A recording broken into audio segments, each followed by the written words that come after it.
24 ore su 24, le notizie corrono più veloci sul web. Guarda le ultime news sulle web TV di TG Italia, TV Veneto e tvverona.com. Connettiti con Industria e Finanza, la cronaca del Veneto e la cronaca di Verona.com.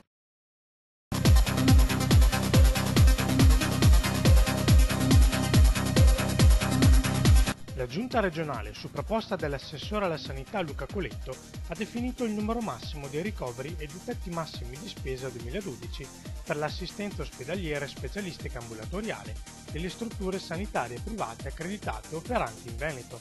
Complessivamente, la Regione ha messo sul piatto 447 milioni di euro, dei quali 364 milioni per l'assistenza ospedaliera e 83 milioni per la specialistica ambulatoriale. Il tetto dei ricoveri è stato fissato in complessivi 87.228. È stato compiuto, ha sottolineato l'assessore Coletto, un lavoro difficile, ma alla fine ne è scaturita una decisione che ritengo equilibrata e che contempera la necessità di dare al privato convenzionato le risorse sufficienti per svolgere la propria funzione e quella di ottimizzare la spesa in relazione alle novità emerse nel corso dell'anno in materia di contenimento della spesa pubblica, a quanto previsto dal Patto per la Salute Nazionale, alla revisione in aumento delle tariffe e del sistema di remunerazione dei ricoveri ospedalieri decisa l'8 novembre scorso. Veneto Sviluppo sosterrà le piccole e medie imprese veronesi in questo difficile momento economico. Gli strumenti che verranno messi a disposizione per far fronte alla congiuntura economica e alla competizione globale sempre più forte sono stati presentati questa mattina nella sede di Confindustria Verona dal presidente della finanziaria del Veneto Marco Vanoni. Presente all'importante incontro anche il presidente degli industriali scaligeri Andrea Bolla. La situazione la conosciamo tutti, è molto complessa, quindi oggi non possiamo permetterci di perdere nessuna risorsa e per questo è fondamentale fare sistema fra le istituzioni. Oggi presentiamo qui in Confindustria 3 prodotti che sono quelli del private equity, i 2 fondi quindi di capitale di rischio e di patrimonio destinato, dove Veneto Sviluppo entra nel capitale delle aziende, delle PMI come socio, un socio però che naturalmente ha un tempo di 5-7 anni massimo.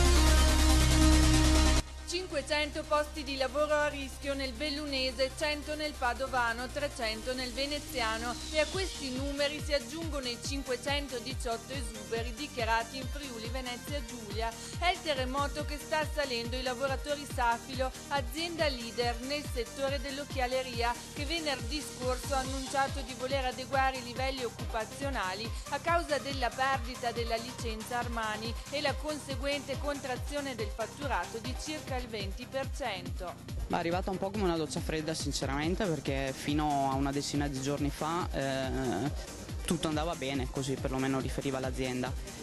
Si valutavano sinceramente tutt'altre cose che licenziamenti, per cui sì, la perdita Armani avrebbe attutito un po' l'occupazione, ma non pensavamo ad un numero così alto sinceramente. 1000 persone sono tante, sono troppe. Cercheremo di salvare tutti i posti di lavoro, tutti, che tratteremo il più possibile con l'azienda e speriamo di risolvere questo problema e far tornare il lavoro che è fuori, farlo tornare da noi. Si è svolta a Milano la consegna delle bandiere blu alle località balneari italiane da parte della FE, la Fondazione per l'Educazione Ambientale. Tutte premiate le spiagge della provincia veneziana, all'infuori di Sottomarina, per il secondo anno bocciata. Hanno ottenuto il riconoscimento, in base a precisi e rigorosi controlli ambientali, le spiagge di Bibione, Caorle, Eraclea, Jesolo, Cavallino Treporti, Venezia e Lido di Venezia. Soddisfatti i vertici della provincia veneziana. Questo importante riconoscimento rappresenta un fiore all'occhiello per le spiagge del territorio, un punto fermo da cui partire all'interno di quel grande progetto di riqualificazione dell'area e di rafforzamento della sua economia. Poteva essere molto più grave il bilancio della rapina in una villa a Saonara nel Padovano. Ieri sera intorno alle 22:15 4 malviventi hanno aggredito l'imprenditore Vassilli Berto nel giardino di casa. I ladri si sono introdotti nella proprietà scavalcando la recinzione che dà su un piccolo boschetto. Oltre al grande spavento, fortunatamente nessun problema fisico per l'imprenditore e sua moglie. Abbiamo sentito la testimonianza diretta dell'uomo che ha raccontato con grande lucidità l'accaduto.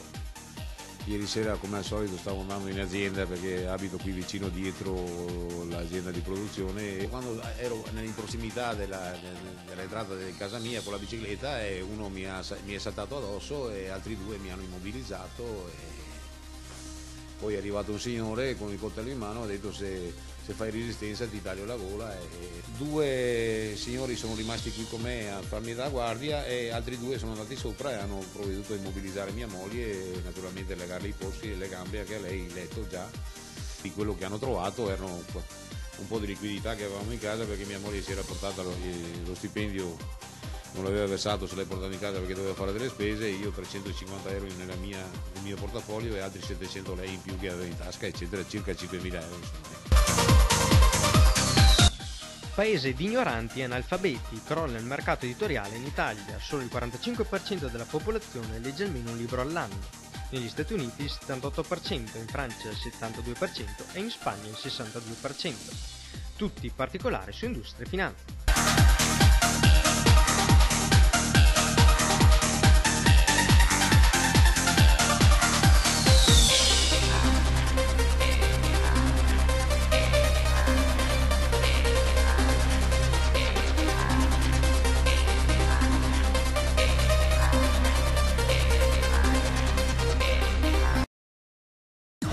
Ore su 24, le notizie corrono più veloci sul web.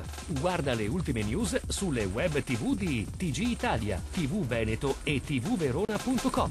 Connettiti con Industria e Finanza, la cronaca del Veneto e la cronaca di Verona.com.